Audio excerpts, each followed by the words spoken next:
Hello boys, welcome back to a brand new review. This time I'm going to be reviewing the movie 127 Hours. This is a movie I haven't watched in a few years, and seeing how it was on Netflix I thought I might give it another watch and see what I think after a few years of my taste changing.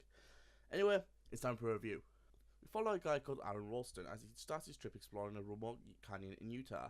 He bikes and walks and he meets up with two girls and shows them some of the wonders the canyon has got to offer. It's not long after they're leaving the girls that something awful happens to Aaron.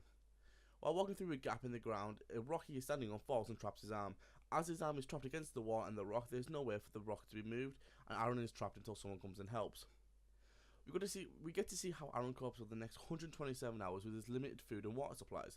During this movie, Aaron will think back on his life and think of every little decision he made and wonders if they're right or wrong ones. After realizing that no one is going to come for him as he didn't tell anyone where he was going, he makes a decision to cut off his arm and make a break for it and hope he finds someone who's able to help.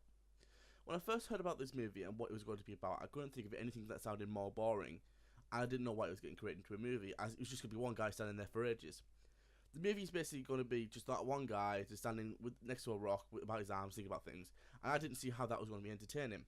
Well, let me tell you one thing, this movie will have you there staring at the screen and not moving, and you don't want to miss a single thing, even if there is nothing to miss.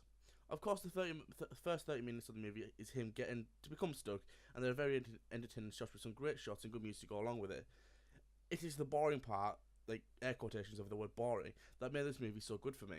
James Franco played the part amazingly, and we get to see how the fun-going guy is also very smart in a specific area, as it wasn't for his knowledge and he wouldn't know that he needed to break his arm to cut it off with the tools he had.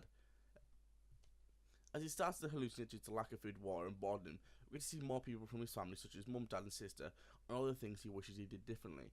It is this that makes the watcher just sit there and stare, and eventually start thinking about some of their own decisions if it would be able to cope the same way that Aaron did during this experience. This movie is great for anyone. It has got some light-hearted comedy to make it a little bit more entertaining, but I personally don't think it was needed, but it was a nice addition. Give this a movie try and I'm not sure you won't regret it. I give this movie 4.5 stars out of 5. This has been Aaron Moss, and I'll see you the next time. Bye guys.